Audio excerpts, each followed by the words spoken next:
So I'm going to introduce to you, and I'm very proud to be a friend of him. I've often said, having played 10 years in the NBA, this is the only doctor I know better than Dr. J. This is Dr. Wallach here. And Doc has meant so much to people all over the country and all over the world. He's a former athlete, and he grew up on a farm. So on a farm, he learned a lot about how you treat farm animals. He went to become a veterinarian. He also became a physician, a pathologist. He studied all around the world why animals and why humans die. He found a lot of revelations that were used in veterinarian medicine that he could also use on humans. This is very valuable knowledge that he gained, and he's been spreading this knowledge. He was nominated for a Nobel Prize for his work, Trace Minerals. So he has a wealth of information to share with us. It's very impactful, so please give your total attention, and you're going to learn a lot, to Dr. Joel Wallach. Let's give him a hand.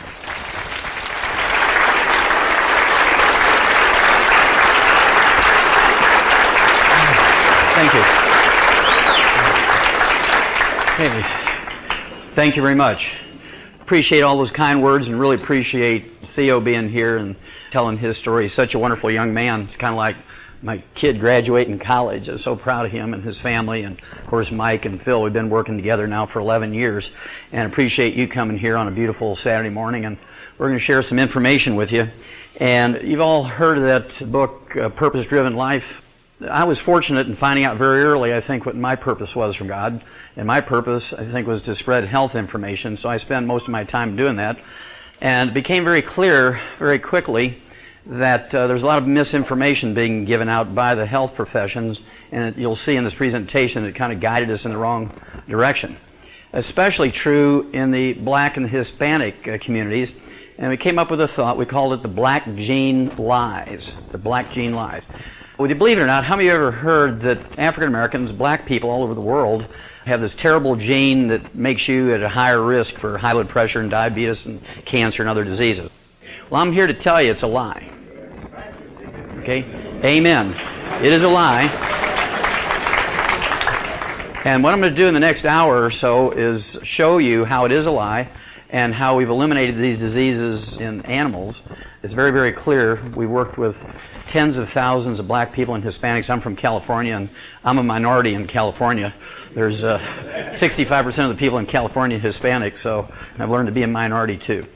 At any rate, as Mike pointed out very nicely, I think the thing that makes my view different on health is that I'm a veterinarian as well as a physician. And in veterinary medicine, we don't have health insurance for animals like we do people. And if we were to use a human healthcare type of system for livestock, for instance, it'd be sticker shock for you. Your hamburger would cost you $275 a pound just to pay for the health care. So we learned a long time ago in the animal industry that we could keep the price of animal products such as meat and milk and dairy and poultry and eggs down where the average American could afford to eat it every day simply by eliminating health care costs in animals. Now I'm going to repeat that because it's such a profound statement. It's like the Bible. There's certain things worth repeating, right? We were able to do this by eliminating health care costs. And it always seemed odd to me as a veterinarian that we did that in animals. Nobody was transferring that information to people. And I spent about 20 years trying to, through the standard methods, writing scientific articles, writing textbooks, lecturing to doctors in groups this size, continuing education things for them. And I was an abysmal failure. I just failed terribly in getting medical doctors excited about preventing and curing diseases in people with nutrition like we had done in animals. We were so successful in animals, we actually had eliminated 900 different diseases that still plague people. We did this with simple little nutritional formulas, and you've all seen these little alfalfa pellets for mouse pellets and rat pellets and hamster pellets and gerbil pellets and guinea pig pellets and rabbit pellets and canned and dried dog and cat food.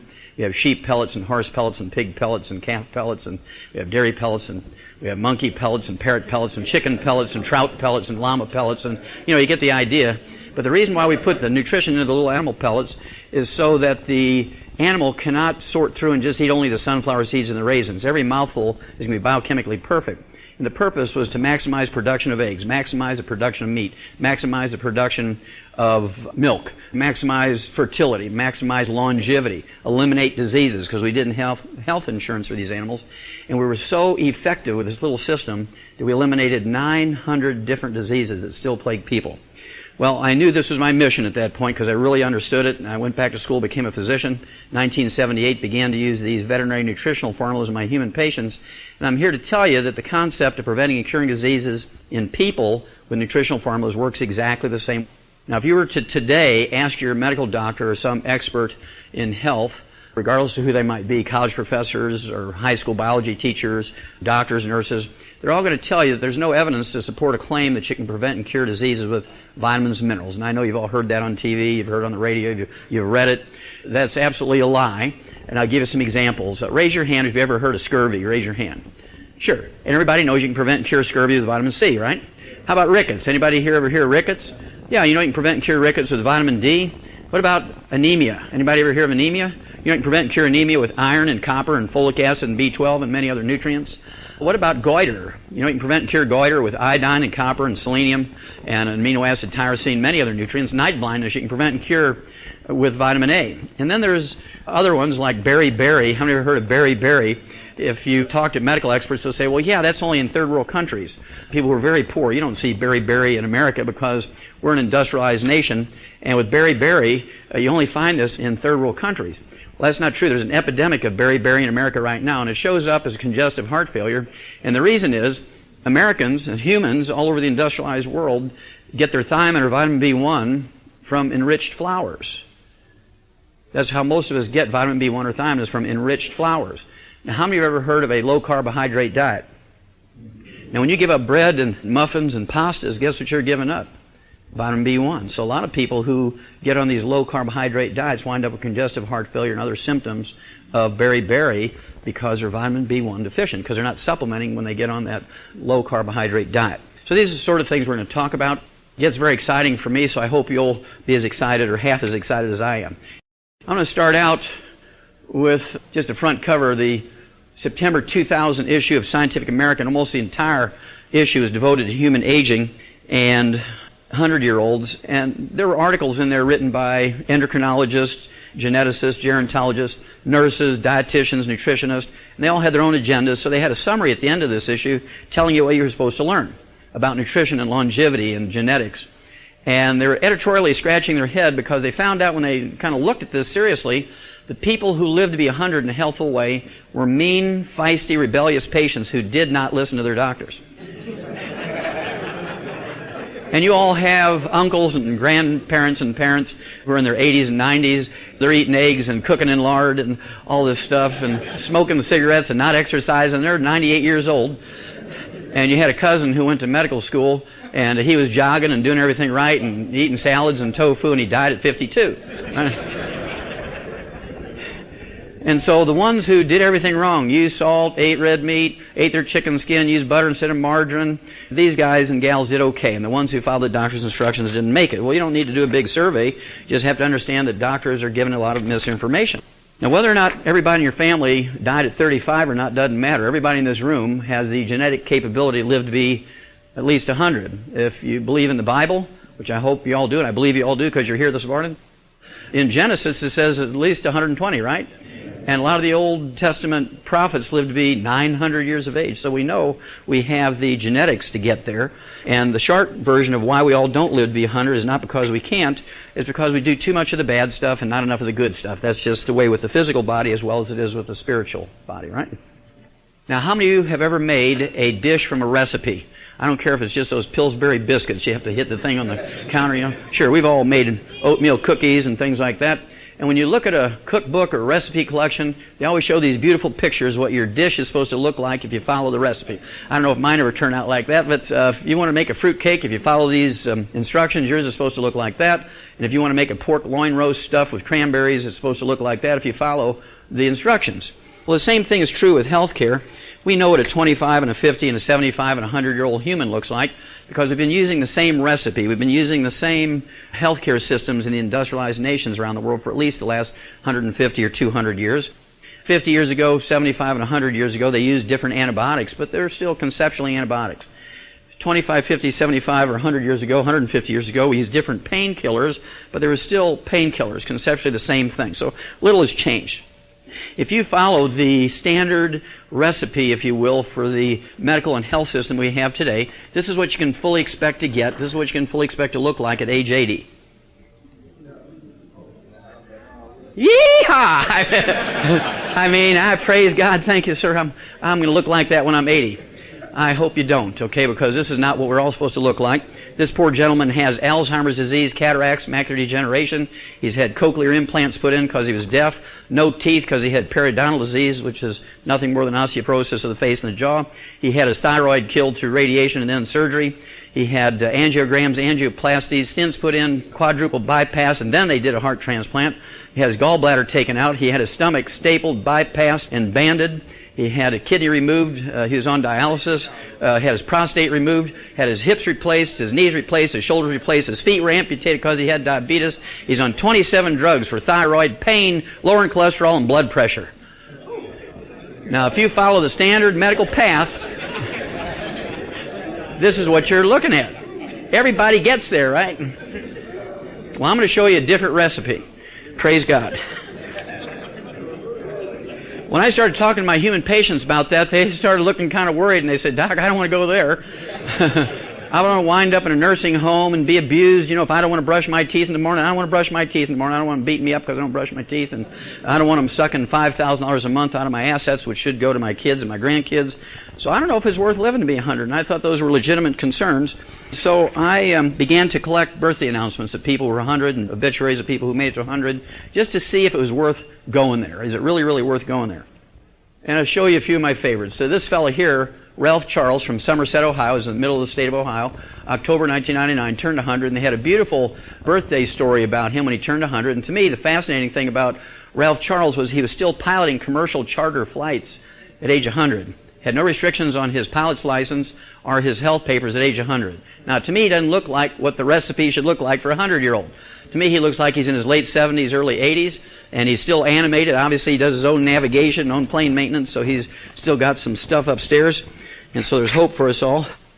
This fellow here, Harold Stilson from Deerfield Beach, Florida, in May of 2001, turned 101. He went out and played golf for his birthday, and he hit his 6th hole in one at 101. You have to have good enough vision to see that stick holding up the flag at 108 yards. You have to have a good grip on the club, and you have to have good enough eye-hand coordination to hit that little banty chicken egg-sized ball into a teacup-sized hole 108 yards away. And you know he doesn't have Alzheimer's disease because he's animated, and he is, in fact, color-coordinated. I thought this was a good Christian story, so I'm throwing this one in. This came out just May 31st of this year. This couple celebrated their 80th year of wedded bliss. They were married 80 years. He turned 105 and she turned 100. And the interviewers asked them what they thought, and his name is Percy and hers is Florence Arrowsmith from Hereford, England. They asked him what their secret was, and she said she drank a glass of red wine every morning and that she took a shot of whiskey before bed.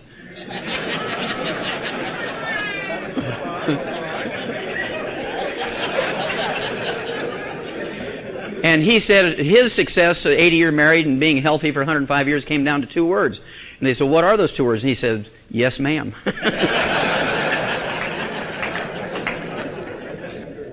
Now here's 2 fellas that made it beyond 100. This is back in March of 1999. Herbert Young, 112 on your left, and Robert Thomas on your right, 103 years of age. And they had won some medals. France's Legion of Honor, which is kind of like their Medal of Honor like we have here in the First World War, and they were invited to go to France and pick up medals and things and drink a little bit of French wine. It looks like they're having a good time. They're from New York City. It doesn't seem to matter what you eat if you do 2 things to live to be beyond 100. There's a common thread, and I'm going to give you the short version now and the long version in a minute. The short version is you have to keep the amount of carbohydrates in your life down, and I'll show that to you in a second, and you need to keep the mineral levels in your life up. Now, one of the blessings I've had in my life, I spent 2 years out in the bush in South Africa working on big conservation projects, and I lived in the bush for that whole 2 years with the exception of 3 days in the city. The rest of the time I lived out in the bush, and so I know how primitive villages exist and live. This gal here, Dora Ramathebe from South Africa, was born in June of 1881. In 1995, she turned 114, and this was a birthday announcement. This isn't an obituary. This is a birthday announcement. And she was asked, what did she attribute her long and healthy life to? And she said, she observed the biblical tenet of honor thy father and thy mother. And I thought that was really, really quite good. I really appreciated that. Of course, when I grew up, my first chores, we grew up on a little beef farm, and I was so excited when I first started working with the animals, and I'd do what my dad told me, and I'd come up to my dad and say, okay, what's my reward? I did exactly as you told me. He says, son, I'll let you live another day. And so I knew it was important.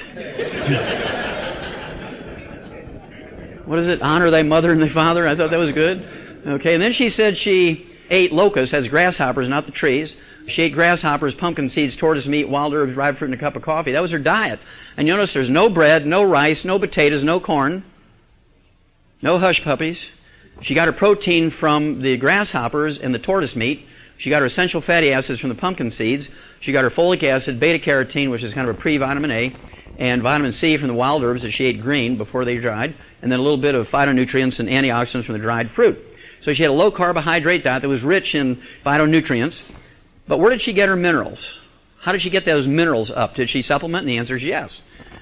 I'll tell you more about that in a minute. But in her case, out in the bush in South Africa, just as when I grew up, my first chore when I was 4 years old, before they let me work with the livestock, I had to do something every day. How many of you grew up in a rural situation where you had wood as a fuel for heating or cooking? Anybody yet here? Okay, good. What did you do with the wood ashes every morning that came out of the stove? Went in the garden, didn't they? Went in the garden. Well, wood ashes aren't just ashes. Wood ashes are plant minerals. Wood ashes are plant minerals that are left when you burn away the carbon in the wood. And so we put those plant minerals in the garden. The onions and radishes and peas and beans and tomatoes and squash and okra all took those plant minerals up. We ate the vegetables, and we got our minerals indirectly that way. They would also mix the plant ashes, the plant minerals, in with their food because they didn't have baking powder, and they lived inland, and salt was a very expensive thing. So instead of using salt, they would mix the plant ashes into their food. So they had two ways that they actually took in minerals. And I thought that was very exciting to see them do exactly what I had done as a kid. Now this is from the Herald Sun, which is the Sydney, Australia newspaper back in March of 2003. And Sydney, Australia, and Australia is located kind of like where Atlanta is in the United States, in that southeastern quadrant. It says here, a Brazilian believed to be the world's oldest woman has died at the age of 124. Maria Etilovina dos Santos died of a stroke in Salvador, and her birth certificate says she was a descendant of African slaves, and she was born July 15th, 1878. So you know you have the genetics to live well beyond 100, because the Bible tells you so, and people every once in a while do it, right? And so we need to know what it is they're doing. I thought this was kind of important. She enjoyed a long, healthy life, and I guarantee you, if she was born of African slaves, that she was born in a little straw hut caulked with cow manure and mud, and her mama had to pee in the dust to make mud to smear all over that child to keep the fleas and the mosquitoes and the flies from eating her, because they didn't have screen windows, they didn't have hospitals and clinics, and they didn't have doctors as we know them today. They didn't have Social Security, they didn't have Medicare and Medicaid, and yet she did pretty good, set a record, 124, with all those things that are missing that we think are important. Here's another gal with an African heritage. This lady here, Elizabeth Israel, from a little Caribbean island of Dominica, was born January 27, 1875, and in January 2001 turned 126.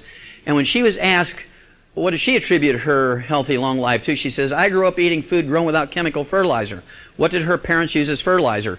Wood ashes, which are the plant minerals that are left when you burn away the carbon in the wood. I'm going to show you one more, and then I'll kind of tell you what I think you should learn from these, and we'll get into the meat of this presentation.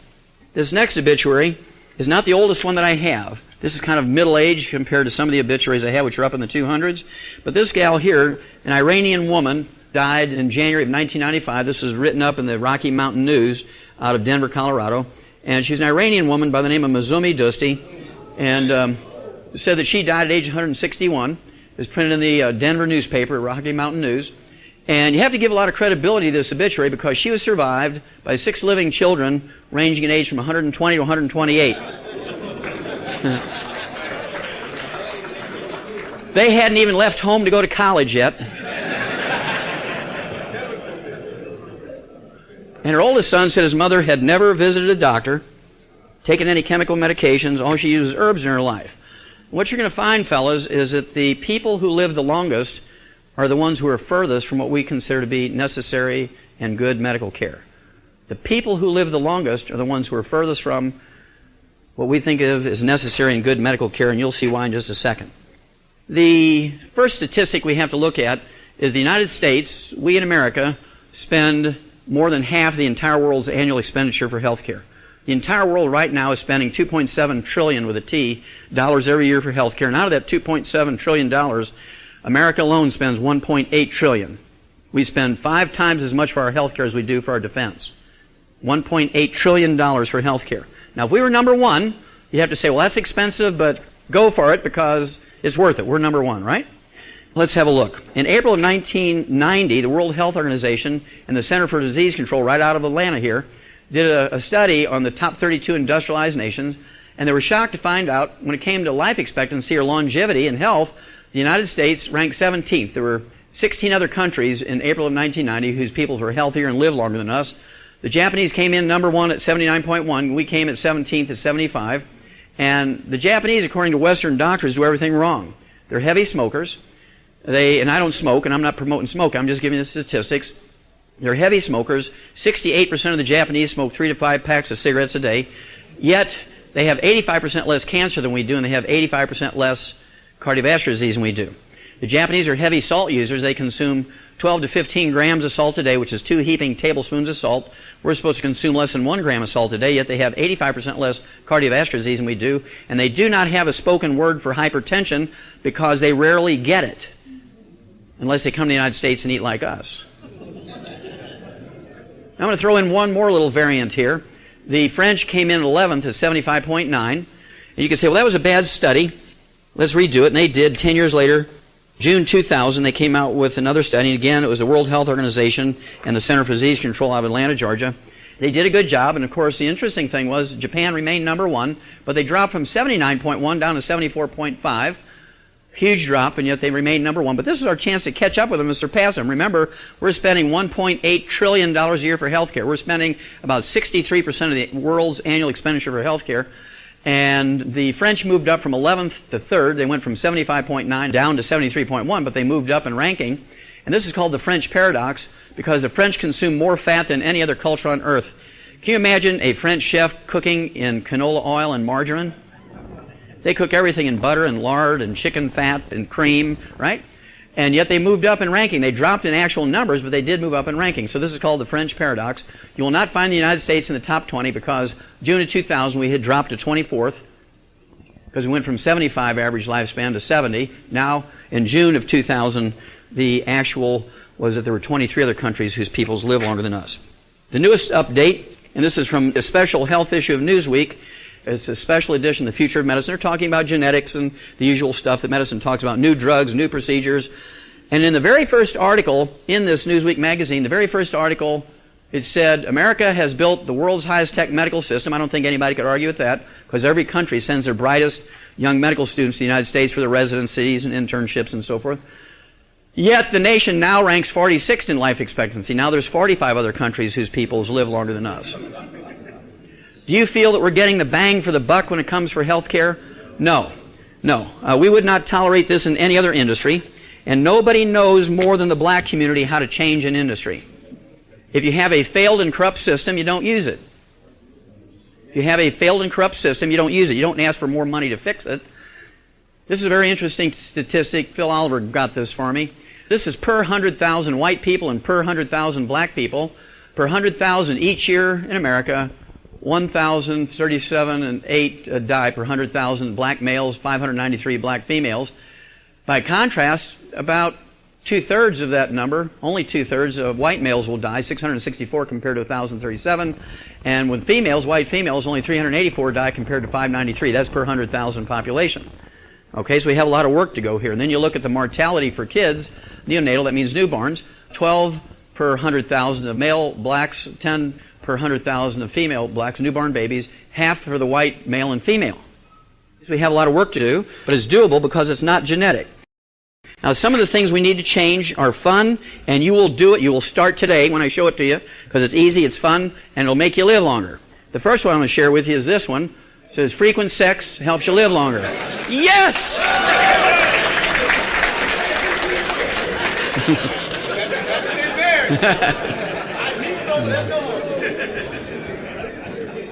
God gave you the equipment to use, right?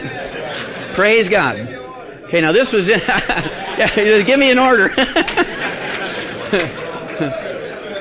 This was published in the British Medical Journal back in December of 1997. And basically, to make the short version of it, they said men who had sex twice a week actually live 50% longer than men who only have sex once a month. Now, what if you have sex 3 times a week? You know. And so you need to make some kind of contract with your wives. Wives. Wife. Okay, I'm in the right group here. Okay. Now you got to watch it, because once they know this, if they want to get rid of you, you know they know how to do it. Also, the same year, December 1997, this is a wonderful study. It was done by Harvard Medical School, the Department of Public Health. And what they did was look at the longevity of both men and women. And the reason why it's all these funny little boxes and different shaped boxes, they went county by county. Now, this is one of the more difficult things you're going to have to do to live to be 100 in a healthful way.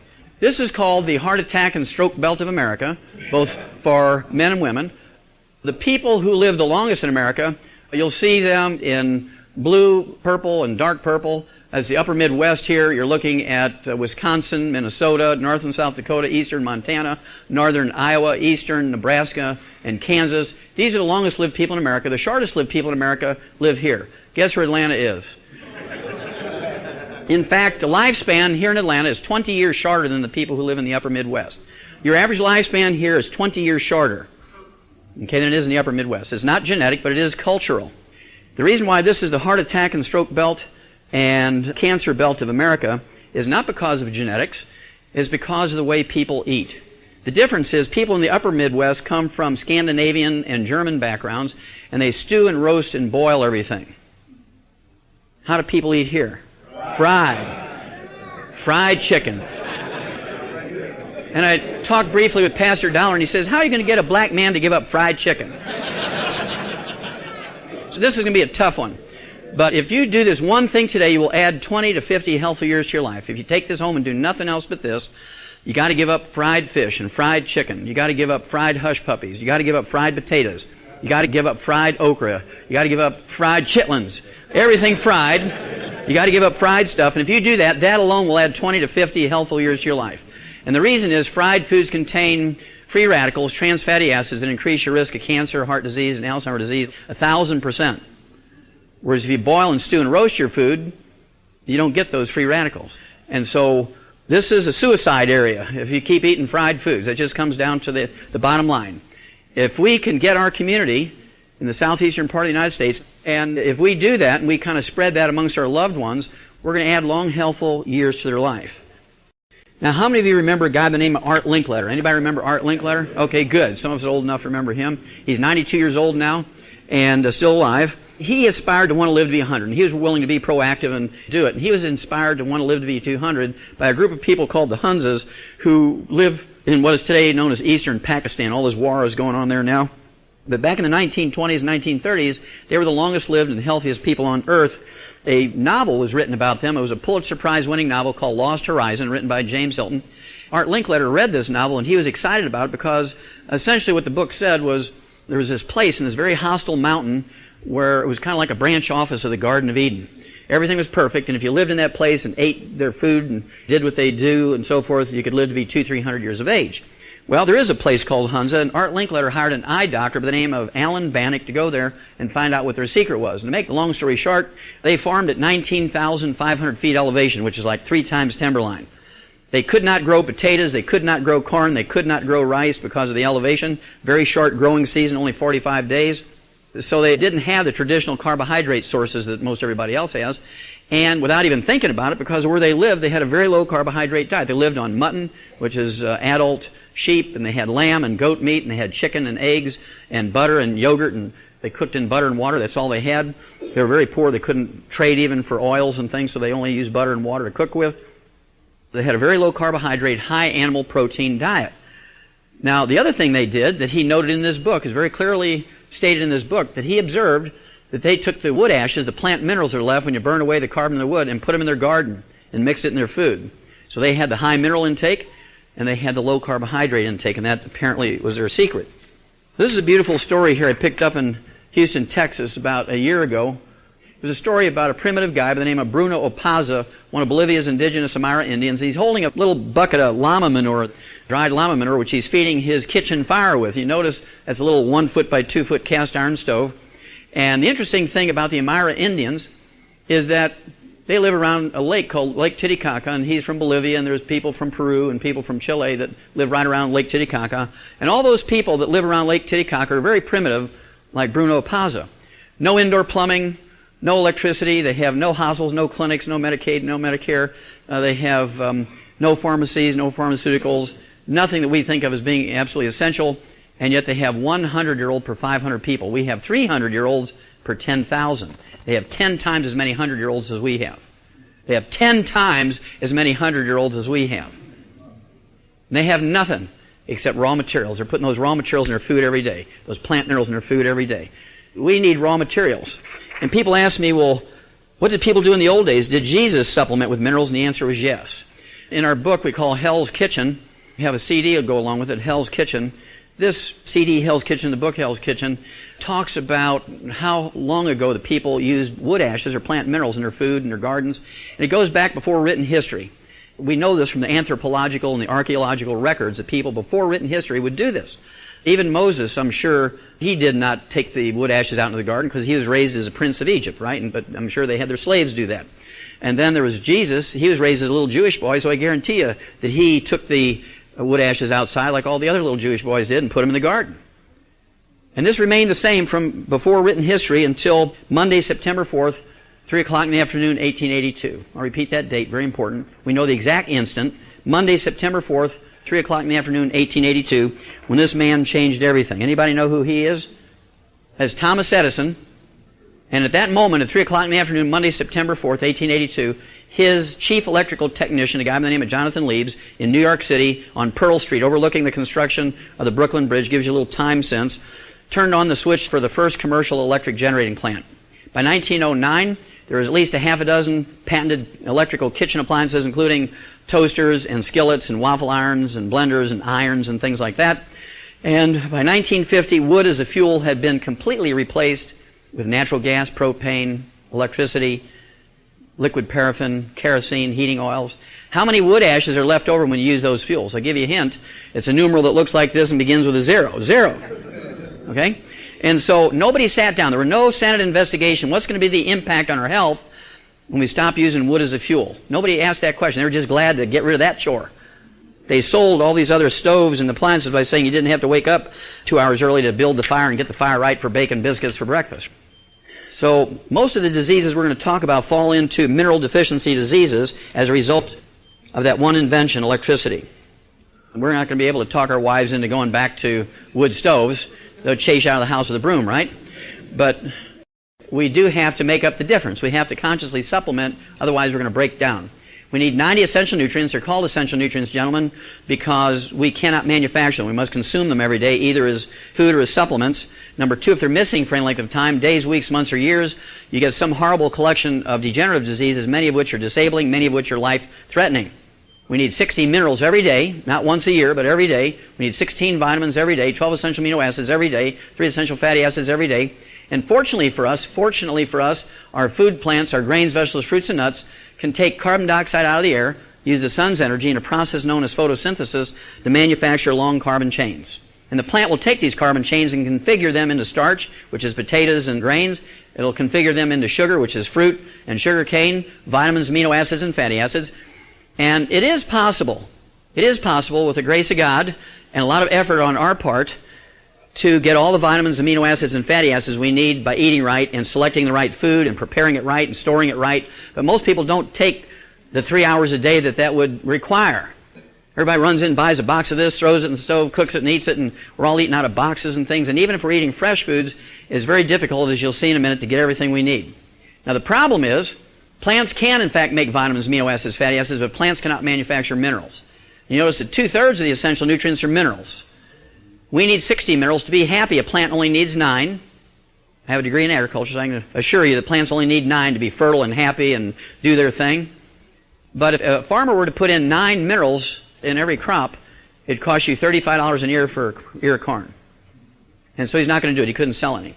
And so they learned 150 years ago that they could put in 3 elements into the soil, NPK, nitrogen, phosphorus, potassium, a very cheap, very simple fertilizer. You see these 3-letter designations on garden fertilizers and lawn fertilizers, NPK, and different configurations depending on the plant. It will give them the maximum yields in terms of tons and bushels per acre. So that's what they use, NPK. And that's why they use these little alfalfa pellets with all the vitamins and minerals in it to give their animals. Because they know, the farmers know, and the veterinarians know, that you can't get everything you need from your food. Even in the same field on the farmer's property, you cannot get everything you need because row number 1 might have 16 minerals in it, row number 5 might have 0, row number 10 might have 3, row number 15 might have 6, row number 20 might have 0, and so it's a throw of the dice when you wake up in the morning and you eat some whole grain pancakes or 11 grain bread made into toast, or you have your whole grain cereals. It's a throw of the dice in which row in the field that grain grew in. And are you going to bet your life every morning when you wake up? I mean, would you play the game that if you threw dice and you got a 7 in any combination, 2 and a 5, 4 and a 3, 1 and a 6, any combination you get a 7, you'd get to live another day. But if you got any other number, you would die, and I got your clothes and your shoes and your car and everything. How many of you would voluntarily play that game? Nobody. You'd have to be insane to play that game. Well, if you're not supplementing every morning to guarantee those 60 minerals, 16 vitamins, 12 essential amino acids, and 3 essential fatty acids, that's the game you're playing. That exactly is the game you're playing. This is kind of a soft business magazine. I'm sure many of you have seen it. U.S. News and World Report. This is the January-February issue of 2005. It says a special health issue. Who needs doctors? Your future physician might not be an MD, and you may be better off. They're talking about nurse practitioners. They're talking about chiropractors, naturopathic doctors, traditional Chinese medical doctors, herbalists, acupuncturists, and so forth. And just a few things you got to watch on doctors. They're human beings, and they fail like most human beings or groups of human beings. Doctors say they'd lie to get insurers to pay. This is a big study. It was published by the Journal of the American Medical Association back in 1999. Study finds doctors skip key steps to treatments. Doctors fail to take about half the recommended steps for treating high blood pressure and diabetes, 2 diseases that are very important in the black community. I'll give you a couple more statistics here, and then we'll get into some specific diseases. But I think these are very, very useful, and I'll tell you how to solve these problems. This came out November 1996. This was a study by Harvard Medical School and the Department of Public Health, examining the casualty count. Now, those are military terms, casualty count. They don't use casualty count in the hospital. Look that up in the dictionary. That's military terms for killed and wounded, right? Casualties. The annual toll of medical harm. That's each year in hospitals alone in America, 1.3 million physical injuries by doctors' negligence, 180,000 deaths each year in hospitals. 3 years later, this came out. This is November 1999. Medical mistakes are the 8th top killer of Americans, behind cardiovascular disease, cancer, diabetes, Alzheimer's disease, gastrointestinal problems, liver problems, kidney problems, and doctors. Now, you got to give them credit. They did improve. By December 2002, they went from the 8th leading cause of death in America to the number 3 leading cause of death in America, because they moved up to killing 250,000 Americans each year in hospitals. This was published in the Journal of the American Medical Association. The study was done by Johns Hopkins School of Public Health at the Department of Medical School. Right out of Atlanta, Georgia, 7.5 years ago, 2 million Americans are infected each year in hospitals alone as a result of medical negligence, 2 million. And despite intravenous antibiotics, round-the-clock nursing care, 90,000, and this year was 103,000 died out of these 2 million, year after year after year. One more statistic, and then I'll tell you what I think we should do about it.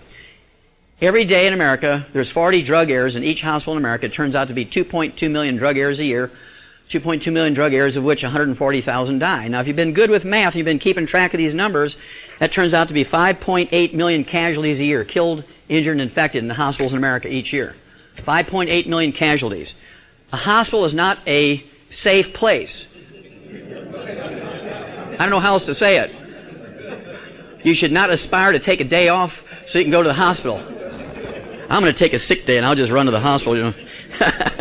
You want to be careful there, fellas. That's a very dangerous place. How do we solve this problem? More money? Well, we're already spending more money than all the other nations in the world put together, and we rank now 46th in longevity and health. No, so it's not more money. More technology. We already have 250,000 drugs. And with the exception of antibiotics, which do kill bacterial infections, strep throat and gangrene and things like that, with the exception of these antibiotics, which is about 500 of them in the PDR, you take them out, that leaves 249,500 drugs left in the PDR that a doctor has available to treat diseases. There's not a single one of those designed to cure anything. They're all designed to make you feel good, but they're not designed. There's not a single other drug other than antibiotics designed to cure anything. If doctors were to cure all the diseases, which they could in a couple of days, they'd be out of work. And so how do we solve the problem? We have to do things ourselves. How many of you have ever put in fuel in a car or a truck? Anybody ever put fuel in a car or truck? Good. How many of you ever changed a tire in a car or truck? Excellent. How many of you have ever washed a car or truck? Huh? Yeah. Okay. How many of you have ever vacuumed the inside of a car or truck? How many of you have ever added oil to a car or truck? Okay, good. How many of you have ever kind of done that little touch-up, you know, when you scratch your car, those little touch-up paint things? Sure. How many of you have ever heard of AutoZone, Pep Boys, Napa Auto Parts, Schutz, Checkers.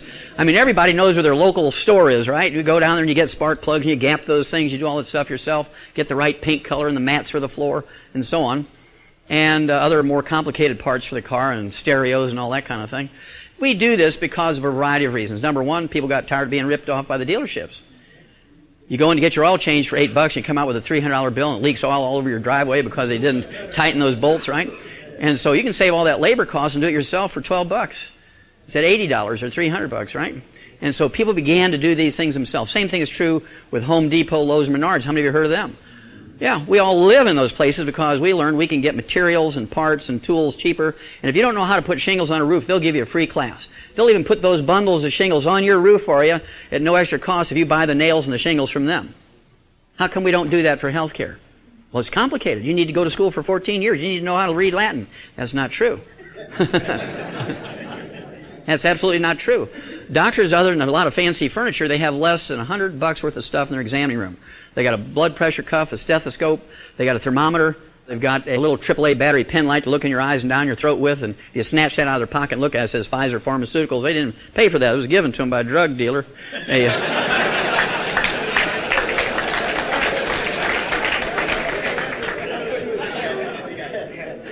So you can get all those things from the pharmacy without a prescription, and you'll notice that it costs you about $65 for all that stuff total together. And if you don't know how to use them, there's a little insert in the box they come in, written in the 5th grade reading level in 8 different languages, including Spanish. You can do this. It's very simple to do that. You should learn how to take your own blood pressure. You should learn how to check your own temperature and all that kind of stuff. You know, Grandma used to do that, but we don't. You kind of feel high, you run to the doctor now. We need to do more of that stuff ourselves. With the exception of radiology, with the exception of things like CAT scans and MRIs and X-rays and ultrasounds, you can get any test from the pharmacy without a prescription that a doctor would send you to a hospital for. I know that shocks most people. For about $1.50 a test strip, and they come 10 in a bottle, it's $15 a bottle. You can get these test strips that you just pee on, and you can tell if you have sugar in your urine, you can tell if you have blood in your urine, if you have protein in your urine, or if you have infection in your kidneys or your bladder. For $1.50. It saves you $18.50 on the copayment, plus it saves you the gas money and the parking and getting all dressed up and your extra shaving lotion, all that kind of stuff. It saves all that stuff. So you save about $40 by doing that yourself. You also get a test strip to find out what your blood sugar is. You're empowered to test your own blood sugar when you have diabetes. You can test what your blood cholesterol is yourself. You get what's called an occult blood test. It's blood in your bowel movement. You can't see with the naked eye, but this is an early warning signal of colon cancer, maybe ulcerative colitis, gastric ulcers, blood-sucking parasites, all those kind of things. For a couple of bucks, $2, $3, you can get those test strips, and you can do that yourself. You don't have to go in once a year to get a 3-foot galvanized pipe put up your rump for them to look in there, right? You don't have to do that. You can do that little test yourself for $3 in the privacy of your home, a little brown bag. Nobody needs to know you're doing it. And then there's all these tests to see if women are premenopausal, postmenopausal, menopausal. There's tests to see if they're pregnant. $7.95, EPT test in any drugstore. Why do they have to go in 2 visits and all these tests and physical exams for $500 by an OBGYN to find out if they're pregnant? You can do it in your own home in 30 seconds for $7.95. What about dental work? I love this one. Usually when your filling is going to fall out or your crown is going to come off, it's right in the middle of the day on Christmas or Easter or Thanksgiving, right? And New Year's, something like that. And so you call the dentist, and it's $1,300 for a temporary, and then 2 weeks later you got to go back in and get the permanent one put in for another $1,300. You can go to a pharmacy or even a grocery store where they sell dental floss, and right next to the dental floss is a little bubble wrap package of a temporary filling. It costs you $5, has all the instructions, all the little tools and disinfectants and things you need to put them in, and they will last 10 years. Now, even if it only falls out every 10 years, you can afford that, right? And keep doing it yourself. Do you need stitches every time you cut yourself? And the answer is no. It's not shooting blood all over the place. If you can take a towel or a washcloth and you can stop it bleeding just kind of a half a pound of pressure, you can wash that thing out with a disinfectant and put some colloidal silver in there, antibacterial soap. You can use steri strips and butterfly bandages. You're going to save hours and hours and hours sitting in the emergency room, you know, being abused in the emergency room, people coughing all over you and all that kind of stuff.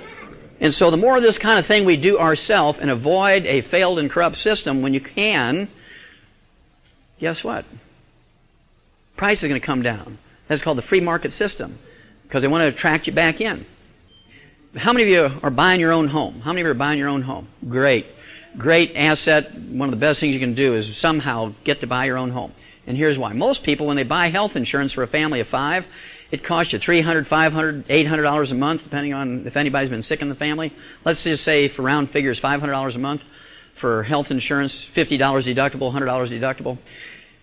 If you get a $2,000 line of credit or a $5,000 line of credit on your home, stick that certificate in your lockbox and don't buy a snowmobile with it. Don't do anything with it. Just put it in there. There's no interest on it. You'll have it as long as you own your house. You don't have to make payments. When you do make payments, it's stuck back in the mortgage so that you're going to take 30 years to pay that $5,000 off, right? So you're looking at $20 a month, very, very low. And then you go to your health insurance guy and you say, I want a $5,000 deductible health insurance policy. And you know how much your monthly premium is going to be? Your monthly premium is going to be $100 at $5,000 deductible. You can use that extra $400 or $500 every month for your family. Instead of being insurance poor. How many of you heard the term insurance poor? Okay, it was worth your coming here today. If you're buying your own home, to get those lines of credit, get your insurance premiums down so you can invest it in your family instead of the insurance company. Anybody know who this fella is? Einstein. Well, he died at age 76 of something a turkey wouldn't even die from, even though he won the Nobel Prize in Physics in 1921. He died of a ruptured aortic aneurysm, which is caused by a copper deficiency, and one of the early signs of a copper deficiency is white hair. Another early sign of copper deficiency is a breakdown of the elastic fibers in your body. You can see all these wrinkles in the skin. He's got the elastic fibers in the skin broken down. You can get spider veins, varicose veins, hemorrhoids. Hemorrhoids are nothing more than varicose veins in the wrong place. I practiced for 12 years up in Portland, Oregon. I could always tell when a new patient had hemorrhoids because they would always whisper. I don't know what the connection is, but they would always whisper when they come in. They'd say things like, Doc Wallach, you know, my hemorrhoids are acting up. I need you to look at them. And I said, well, I'll take your word for it, Ralph. Once you've seen one hemorrhoid, you've seen them all, you know. You get a breakdown of the elastic fibers in your arteries, you get a balloon or a bubble in the weakest area called an aneurysm. If you have a small one rupture in your brain, you get a bleeding type of stroke. If you have a larger one rupture in your brain, you die suddenly. If you have a small one rupture in your eye, you get a detached retina, and they have this wonderful technology now where they can take lasers without even opening up your eye. They can spot weld that retina back down and repair your vision. I mean, that is a miracle surgery, right? But does it solve the systemic copper deficiency? No. And unless the doctor urges you to get on some nutrients, a program that has copper in it, guess what? You're still going to die of a ruptured aneurysm 2 years later because you didn't heed that warning. You didn't heed that warning. Again, these books back there have all these warnings. There's over 500 early warning signals of these diseases that plague us as human beings. And once you know what they are, you can adjust your diet, you can add a supplement, the early warning signals go away, and you're going to add 20 years of your life. It is that simple. If you can make oatmeal cookies from a recipe, you can do it. Now, as Mike said, I didn't always have this tummy. I was an athlete. I was a captain of the wrestling team in high school and college, University of Missouri. Only weighed 127 pounds and only had 3 grams of fat on me at that time. But I read a story that said exercise kills. There's never been a professional athlete ever lived to be 100. Now, I found out that's not true anymore. There was a baseball player that lived to be 100. He lived to be like 100 years, and one day, boom, he fell over dead. But there's never been a football player, there's never been a basketball player, there's never been a hockey player, there's never been a runner, there's never been a swimmer who's lived to be 100. And the reason is, exercise without supplementation is suicide. When you're sweating from exercise or physical labor, you're not just sweating out water, you're sweating out a soup that contains all your essential nutrients. If you're just drinking soft drinks and water, or worse yet, Gatorade, you're not going to do very well. And I'll show you why in a second. The guy who invented the power bars, Brian Maxwell, 51, a multi-millionaire, died at age 51 of a heart attack, won 14 marathons in the World Games and Olympics, very well-known long-distance runner, died of a heart attack. Beautiful young girl, Ronelda Pierce, 19 years old, the pride of Florida State University, girls basketball, 19 years old. She was going to be the WNBA's new superstar. She's going to be the Michael Jordan of basketball for women. And she died at age 19 of a ruptured aneurysm, a copper deficiency. There's never been a Nobel Prize winner, lived to be 100. There's never been a professional athlete except a baseball player, lived to be 100. Reggie Lewis, captain of the Boston Celtics, had a heart attack, a cardiomyopathy heart attack, a selenium deficiency at age 27. Well, the dream team of cardiology was trying to figure out what to do with him to get him back on the floor. Could they do a heart transplant and still play basketball? He died of a second cardiomyopathy heart attack because nobody gave him 10 cents worth of selenium. But justice has a way of coming around. God is very good about that in His own way, in His own time. A year and a half later, the captain of the dream team of cardiology, one Dr. W. Thomas Nuss, had died of the same thing at age 48. Now, if he was my cardiologist and he died of a heart attack at age 48, would you keep doing what he's telling you to do? Now, if he said salt was no good, man, I'd take the top off that. If he says that exercise was good for you, I'd just lay there, man. I wouldn't even blink. Nothing even looking. This young fella here, Corey Stringer, from the Minnesota Vikings, he was a great offensive lineman, a tackle, and he died at age 27 of heat stroke. Here's a multi-million-dollar athlete dying of a heat stroke. Ignorant people who can't even read, living out in the deserts of Africa, they never die of a heat stroke. It's 120 degrees out there. He has all these team doctors and all the trainers, and he dies of a heat stroke. The reason is, when he collapsed, I'm sure his internal temperature was 105, 106 or more. They called the ambulance. 10 minutes later, they come rolling up, and then they put him in there. They wheel him to the hospital, and he was dead by the time he got there. Well, what they should have done was taken the garden hose that they're filling that Gatorade bucket with and wash that guy down. Take his clothes off, give him an enema with that cold water, get his core temperature down, and he'd have lived. He would have lived if, as soon as he collapsed, if they would have put that cold water all over him and given him a cold water enema right there, he'd have lived. But everybody's so dependent on those doctors that they don't even do the simplest of things to save their buddies. And that's where we have to change that. Amen. Okay. Amen. I like that kid. This gal here, an Olympic legend, Wilma Rudolph, triple gold medalist, died of brain cancer at age 54. That's caused by a deficiency of a trace mineral. If you're just supplementing with that trace mineral, the odds of you getting a brain cancer is almost zero. But if you're sweating and you're just drinking pop of some kind or another, or water, how much of that you're going to get? Zero. Okay, y'all recognize this fella?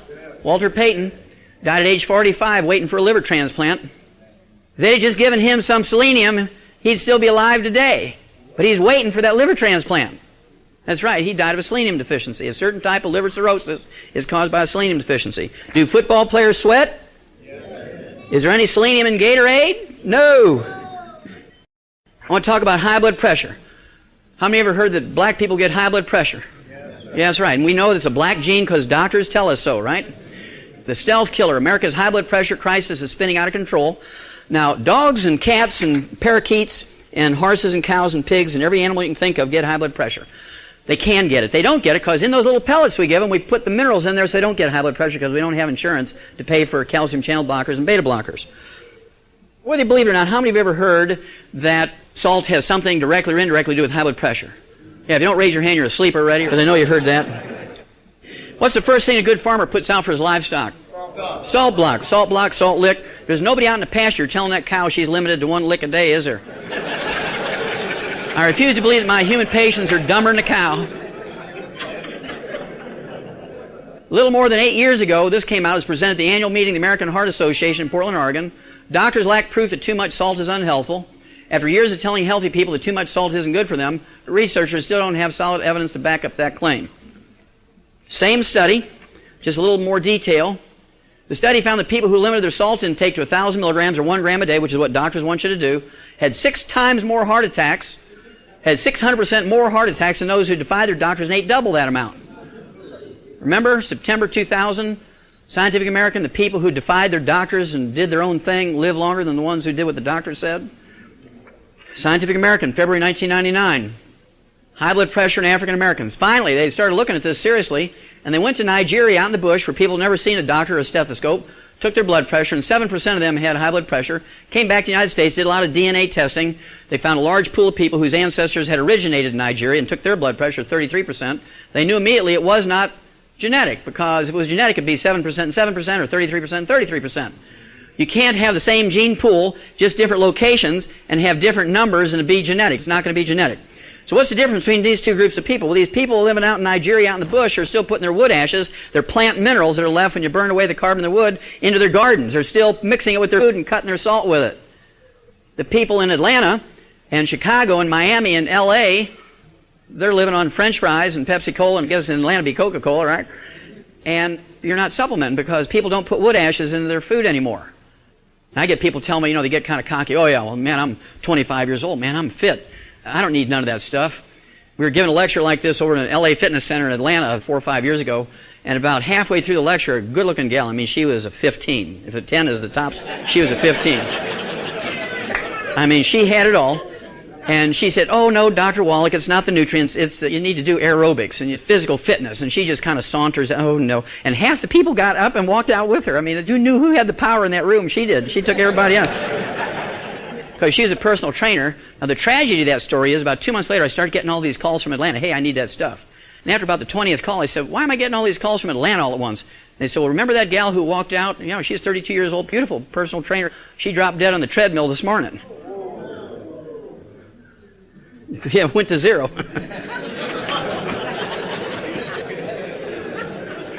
Okay, January 2005, British Medical Journal, high blood pressure in blacks not genetic, finally. Yes, thank you, Lord. High blood pressure in blacks is not genetic. High blood pressure in whites is not genetic. High blood pressure in humans is not genetic. High blood pressure is not genetic. We can eliminate high blood pressure in the black community in America in 90 days if everybody will do exactly what I tell you. We can eliminate high blood pressure in the black community in 90 days. It's that simple.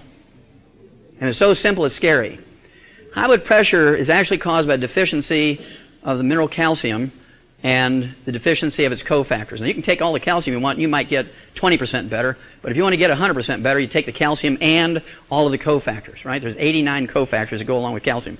You need vitamin C, you need vitamin A, you need boron, you need vitamin D3, you need magnesium and manganese and so on. You need all these nutrients if you want the calcium to work right.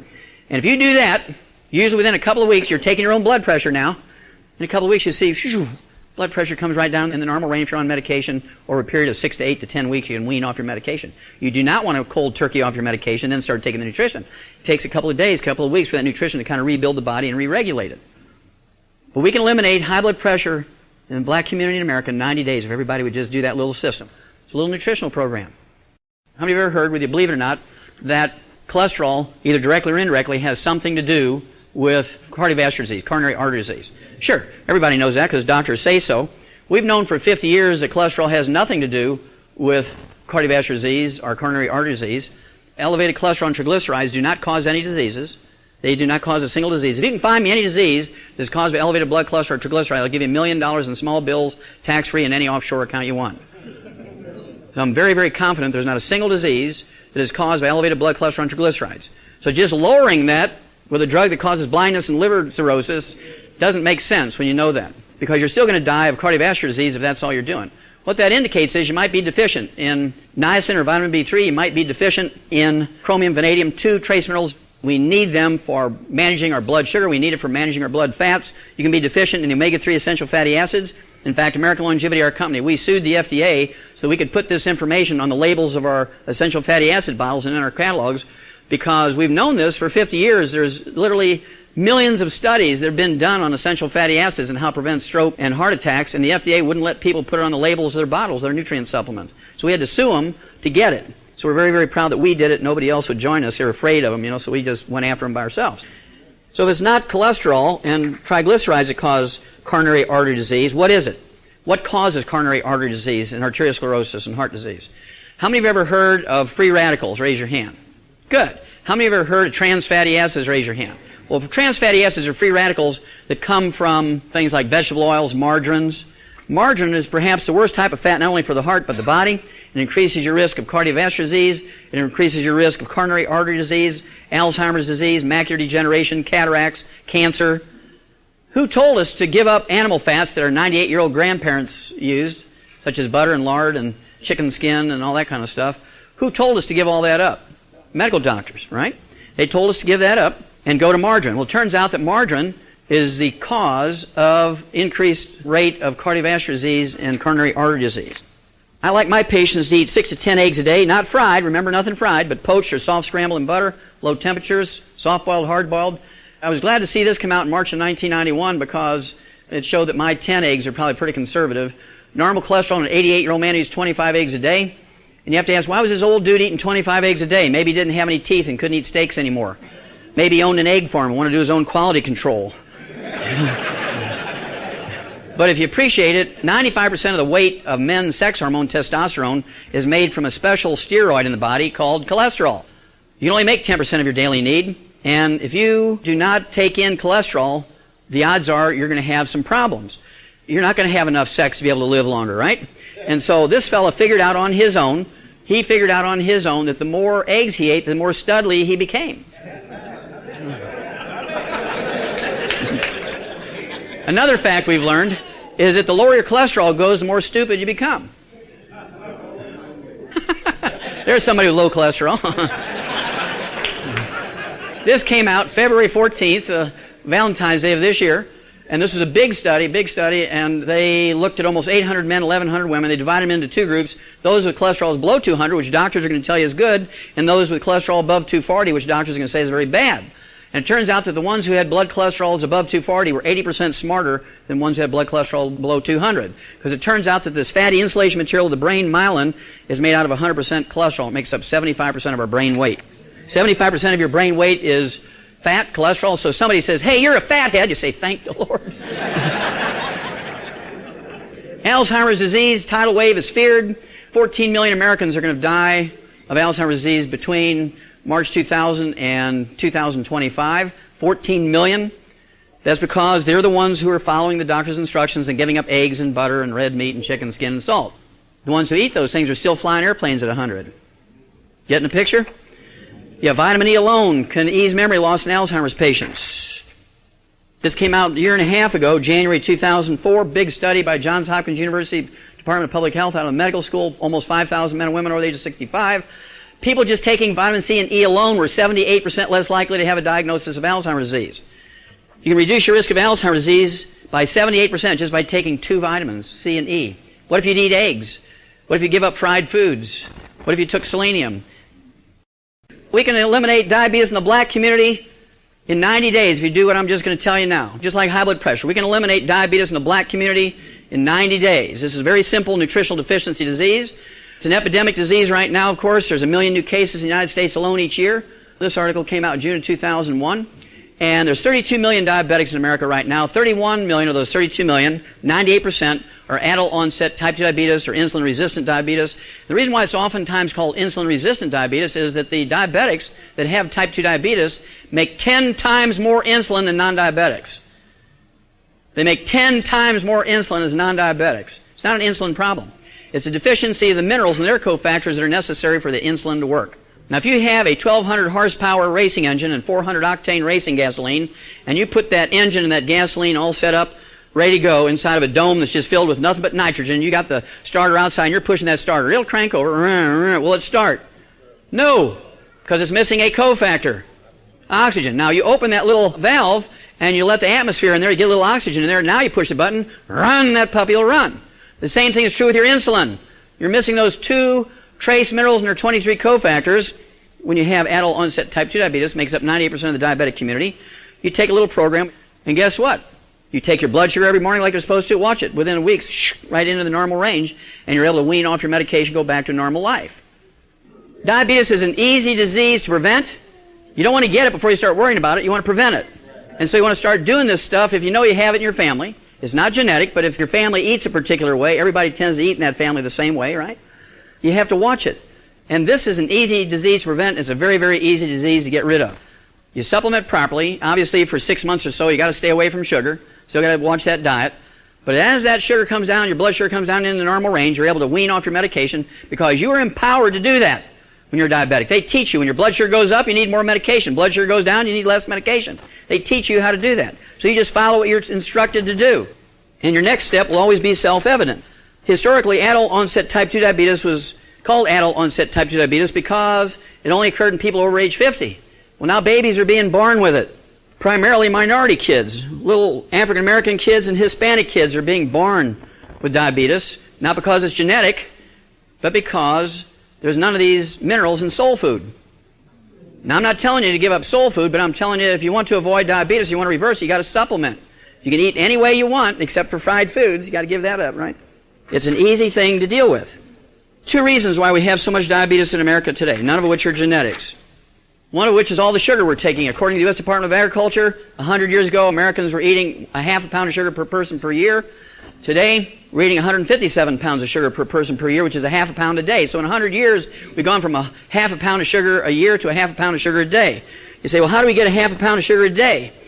Well, there's Krispy Kreme donuts, Dunkin' Donuts, There's Pop-Tarts, Pillsbury Toaster Strudels, Raisin Bran, Fruit Loops, Cocoa Puffs, Captain Crunch, Wheaties, Cheerios, Corn Flakes. In soft drinks, there's 9 heaping teaspoons of sugar per 12-ounce soft drink. If you drink 10 of those, that's 90 teaspoons. Put 90 teaspoons in a bowl, there's your half a pound right there. Plus, you get crazy when you eat that much sugar. You go postal. Well, this was 91,000 nurses over an 8-year study, Harvard Nurses' Health Study, very recently. Again, this was June 2004. And they said if they drank one sugar-sweetened soda, like a classic Coke or Pepsi-Cola, Mountain Dew, Sprite, 7-Up, whatever, they're 85% more likely to develop type 2 diabetes as those who drank less or maybe none, water or tea, something. But if you drink 2 of them a day, you're going to get it. If you drink 2 sugar-sweetened sodas a day, you're going to get it. What about these teenage kids that drink 2 or 3 of those 42-ounce gulps a day? And you wonder why they're 50 pounds, 100 pounds overweight, and they're going to get diabetes. It's not genetic. It's not a terrible black gene. It's the way they're eating.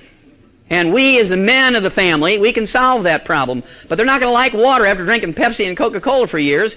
And so how do you deal with it? You saw those diabetics get on that Rebound FX. Switch them to that. Tastes good. You got all these big athletes like Shaq using it. You got Theo using it. Evander Holyfield, one of my heroes. He is training for a big match, for a big boxing match coming up mid-September. He's using our products. So this is something you can do. You switch them off those things that are going to cause diabetes to switch them on things that are good for them that won't cause diabetes. The second thing that causes diabetes in America now is those 2 trace minerals no longer found in optimal amounts in our food. I'll give you one of them. You got to read in the books for the others, because I would tell people about the 2 trace minerals and 23 cofactors and never take the 23 cofactors, and they get 10% better, but it wouldn't work completely because they forgot the 23 cofactors. So I want you to read it in the book Hell's Kitchen, and then you'll figure it out. The first trace mineral I'm going to give you is chromium. Everybody's heard of chromium. It makes your bumper shiny. They went back to 1948. Started getting frozen blood from laboratories. In 1948, there was 1,000 micrograms per liter, or parts per billion, of chromium in human blood in America. By 71, it dropped to 13. By 72, it dropped to 10. 73, it dropped to 4.7 to 5.1. By 74, it dropped to 0.73 to 1.6. By 78, it was all the way down to 0.16. It's dropping like a rock because nobody's putting the wood ashes, the plant minerals in our food, in our gardens anymore like we did 100 years ago. And that's the problem. And so we have to consciously supplement to make up that difference. Okay, the last disease we're going to talk about, we could go over 900 of them. We only got time for one more. Arthritis and osteoporosis. According to the Center for Disease Control right out of Atlanta here, 85% of Americans over the age of 50 already have osteoporosis and arthritis of one type or another, 1 degree or another. There's not a single medical treatment designed to prevent or fix it. You saw what happened to Bo Jackson, great 2-sport athlete, football and baseball, had a degenerative hip disease. That was just caused by mineral deficiencies. Of course, they tried their big high-tech hip replacements, and now you say, Bo who? Because you never heard of him again after they did that. And I'm sure they convinced him they were going to make him a bionic athlete. Just let us put in 2 hips, and man, you're going to be fine. Well, he just sort of disappeared off the landscape.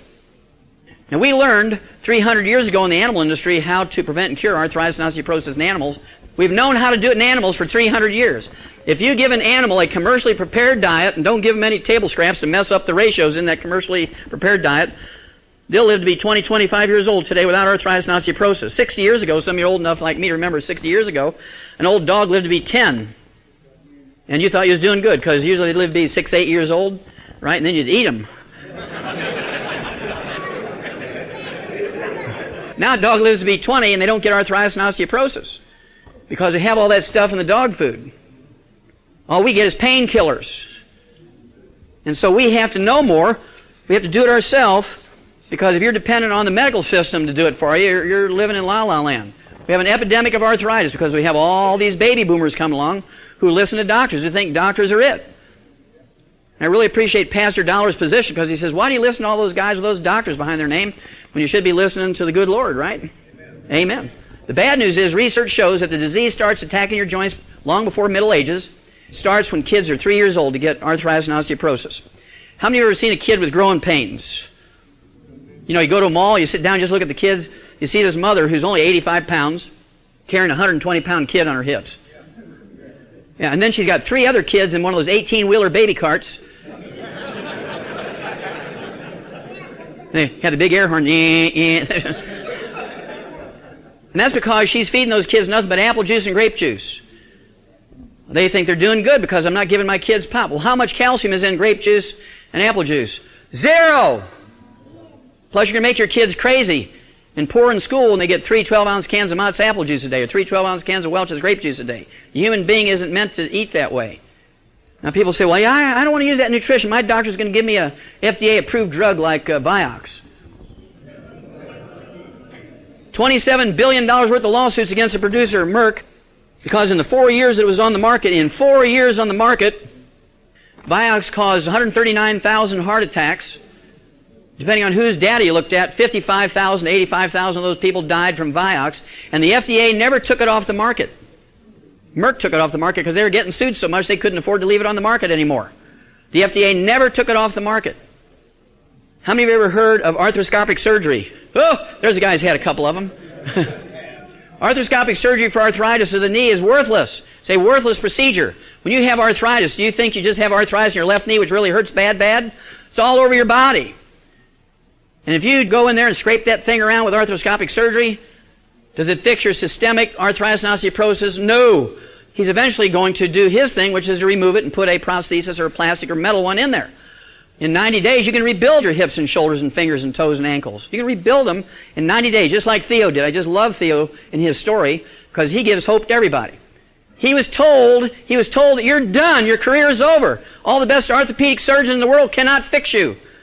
And in 90 days, just with some simple little nutritional programs, we built him back together. Now he's one of the top athletes in the NBA, top athletes in the world.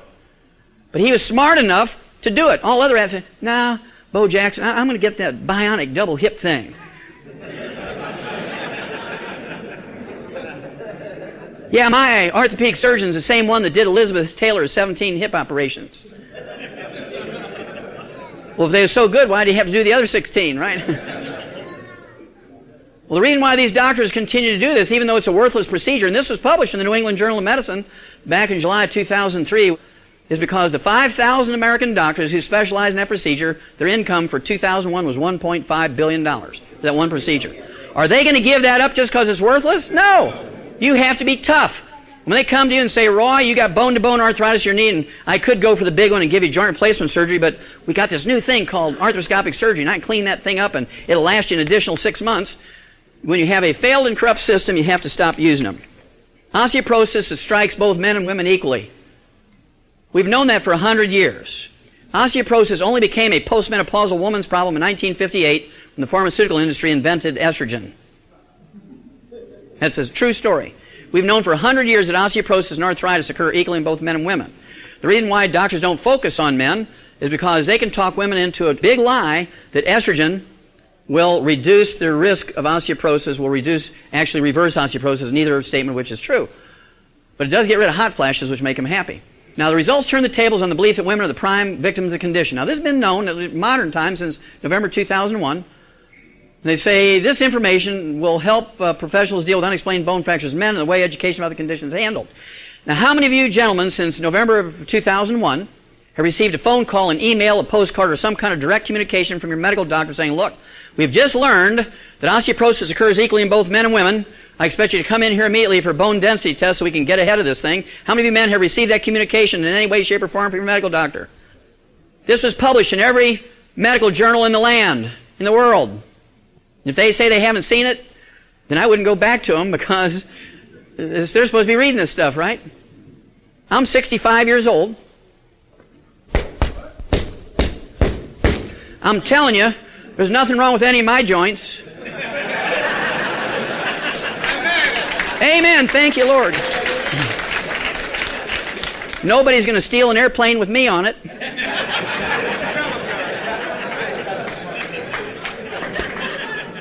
And so it's just a matter of giving your body the raw materials, and we're built to last at least 120 years according to God, and I believe Him. Amen.